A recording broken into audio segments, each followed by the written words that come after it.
Boa tarde, estamos de volta com o Senado agora. As deficiências técnicas em projetos e obras de engenharia foram tema de audiência pública na Comissão de Infraestrutura. O encontro fez parte do ciclo de debates Investimento e Gestão, desatando o nó logístico do país, promovido pela comissão no biênio 2013-2014.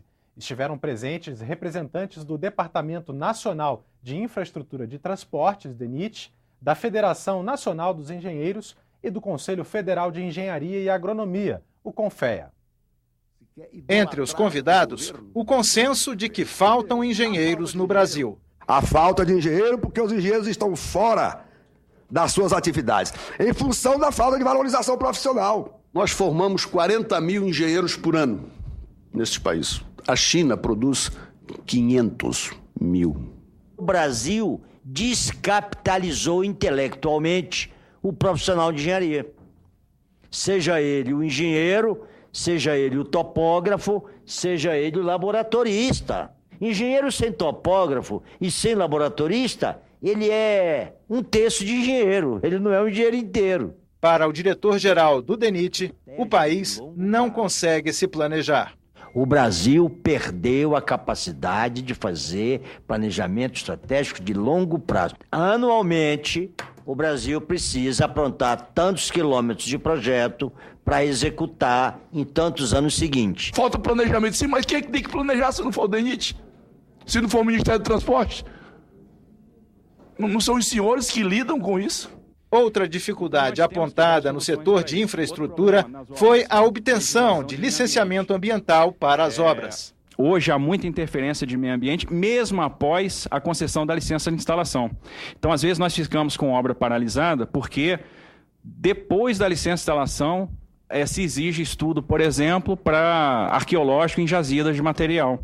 Então, falta legislação para disciplinar essa área do meio ambiente. Tem que ter o controle, tem que ter a proteção do meio ambiente, isso é óbvio, mas não tem norma. A conclusão foi de que a soma dos fatores apontados contribui para o atraso do país. O Brasil está, na área de rodovias, no lugar de número 120 no mundo. Na área de ferrovias, o Brasil está no lugar 103. No setor de portos, ele está no lugar de 131. E no setor de aeroportos, ele está no lugar 123. Ou seja, no caso de aeroportos, existem 123 nações na nossa frente. É por isso que nós estamos conversando sobre infraestrutura.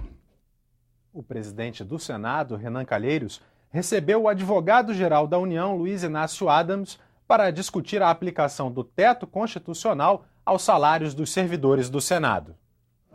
Renan Calheiros e Luiz Inácio Adams conversaram sobre a decisão de Marco Aurélio Mello. Em fevereiro, o ministro do Supremo Tribunal Federal determinou que o Senado mantivesse o pagamento mesmo acima do teto, sob o argumento de que os servidores prejudicados pelo corte não tinham sido ouvidos.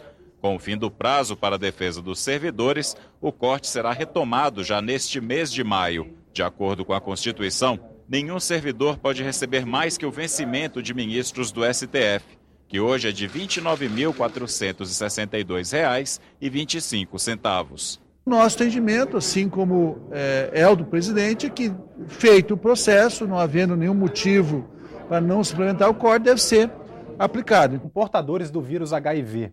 Um projeto de lei foi aprovado na Comissão de Assuntos Sociais e segue para a análise da Câmara dos Deputados. Os senadores da Comissão de Assuntos Sociais aprovaram o aumento da pena para os agentes públicos e privados que não respeitarem o sigilo que é garantido aos portadores do vírus HIV.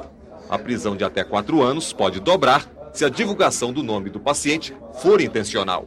O projeto de lei estabelece que o sigilo das informações deve ser respeitado pelos trabalhadores das áreas da saúde, educação, administração e segurança pública, justiça, nos locais de trabalho e na imprensa. A gente não pode discriminar pacientes que são soro positivo e entender ou compreender de uma forma equivocada que o soro positivo é uma ameaça à sociedade. Claro que não.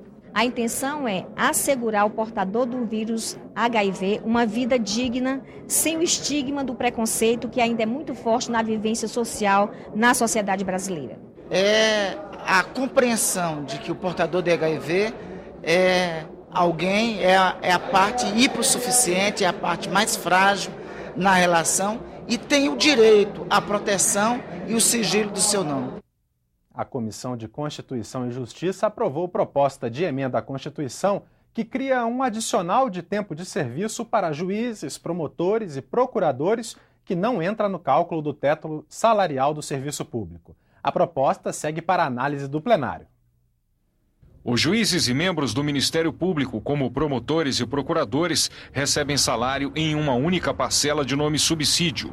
Mas o total da remuneração não pode superar o teto fixado pela Constituição para os 3 poderes, atualmente cerca de R$29 mil.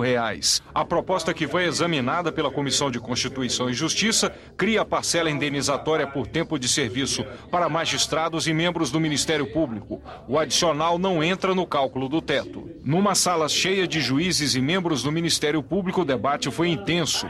Para vários senadores, tanto da base do governo como da oposição, a aprovação da proposta pode gerar um efeito cascata. E tenho que alertar isso, se aprovarmos esta matéria, abrindo um precedente, vai ser muito difícil nós podermos reconsiderar isso para outras categorias. Ao se abrir a brecha para essas categorias, que são evidentemente muito influentes e muito relevantes, você abre o caminho para outras reivindicações de outras categorias que também são influentes e relevantes. Já os defensores da proposta argumentaram que a diferença salarial hoje entre o início e o fim da carreira é muito pequena e que por isso ninguém mais quer ser juiz. A magistratura não desperta mais ao jovem formando aquela carreira que nós, os nossos pais, assim ensinaram. De 22 mil cargos à disposição, apenas, senhor presidente, 16.900.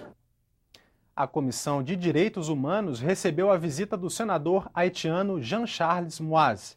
Ele veio pedir o apoio dos colegas brasileiros à total retirada das tropas da ONU que estão no Haiti desde a deposição do ex-presidente Jean-Bertrand Aristide, em 2004. Uma comitiva da CDH e da Comissão de Relações Exteriores vai acompanhar Jean-Charles esta tarde, em uma audiência nos Ministérios da Defesa e das Relações Exteriores. A população, em função da presença das tropas estrangeiras que estão lá, a população tem sofrido maus tratos, tem sido acometida por doenças como cólera, tem acontecido casos de estupro, e o senador está aqui pedindo o apoio do Senado brasileiro e do governo brasileiro pela retirada das tropas, mas também um apoio no sentido de ajudar o país a se desenvolver economicamente e socialmente, sem a presença de forças externas, como é o caso das tropas estrangeiras que lá estão há muitos anos. E o Congresso celebrou em sessão solene a canonização do padre jesuíta José de Anchieta, realizada em abril passado pelo Papa Francisco. Ele é o terceiro brasileiro a ser canonizado depois de Madre Paulina e de Frei Galvão. Os participantes da sessão lembraram a trajetória do padre de origem espanhola, que chegou ao Brasil aos 19 anos e se dedicou principalmente ao trabalho de catequese. Foi um promotor, protetor, incentivador também da cultura dos povos indígenas, uma vez que produziu cultura na língua deles, escreveu uma primeira gramática na língua tupi, um primeiro vocabulário também na língua tupi, depois na língua guarani. São José de Anchieta se caracteriza por uma vida simples, a serviço dos marginalizados. O Papa Francisco realizou o sonho da Igreja do Brasil e do povo brasileiro. Um sonho que durou mais de 400 anos.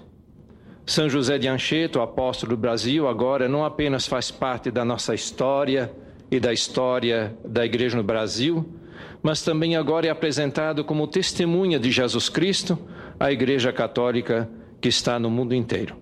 A convivência com os pobres, o diálogo evangelizador e a catequese foram as grandes marcas desse nosso apóstolo do Brasil, que aprendeu a servir aos diferentes, aos mais necessitados, não pela imposição, mas pela atração e convencimento. O Senado Agora fica por aqui. Boa tarde.